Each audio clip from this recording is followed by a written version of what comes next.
Back here on the Viking Basketball Report, here's a look at the Horizon League tournament, the way it shapes up. On Friday, you've got the quarterfinals.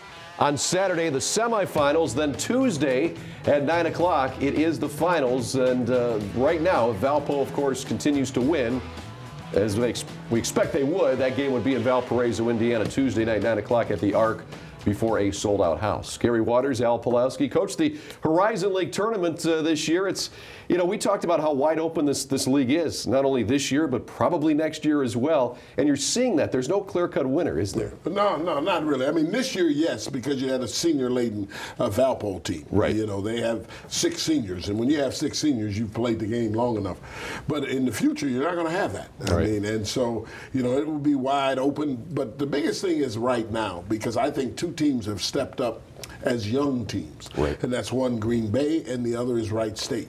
You could conceivably see that they go out in this quarterfinal game and win, and they'll be in the semis. That'll be some great experience. And speaking of those teams, let's get a look ahead to the 2 games coming up on Friday night. Youngstown State against Wright State. That's at 6 o'clock in Valpo. Now, Wright State got a bye.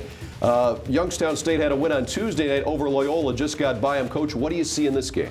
Well, that's a toss-up. I will pick Wright State only because they're rested. They haven't played as many games. But on the other side of that, Youngstown has played pretty good basketball all year.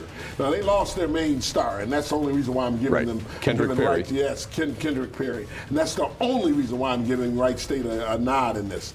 However, they could come out like they did against Loyola and play well and win. Right. Here's a look at the tail of the tape for these 2 teams. And as you said, Coach, I mean, if you look at the numbers, field goal percentage, almost dead even. 3-point field goal percentage, almost dead even. And the difference, really, Youngstown State's got more offense, and they're a little bit better rebounding team, too, with Damian Ergel as their main guy. That's exactly right. And with Damian, you know, he's the defensive player of our league.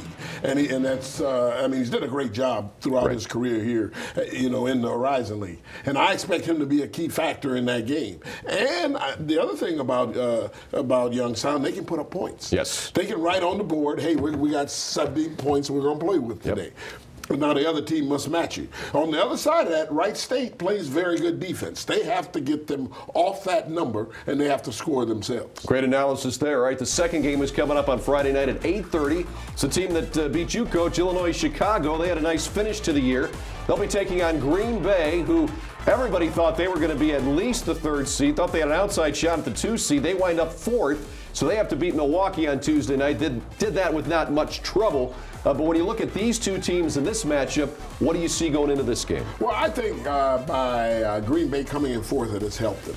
Because it's similar. If you remember the year that we went and won the whole thing, okay, now we're a little different because we had 20 games under our belt already with wins. Right. However, they only had 16, 17 wins. Right. So now to play a home game and get 2 other games that they could win, that could give them a very good season for themselves. Yeah, here's a look at the numbers on these 2 teams. I think most people would pick Green Bay in this one, but UIC, numbers-wise, is right there. Oh, right there. Now, UIC, if you remember, started this season off very, very well. And I think they won.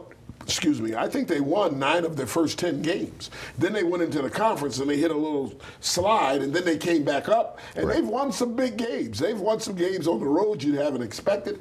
They have played quite well at times. So, you know, I don't know what will happen to this game because they have 2 seniors. Okay. Yeah, and Josh Criddle, Gary Talton, they're very good. 2 very good seniors, and if they can step up, Green Bay's a young team. Everyone's young on that team.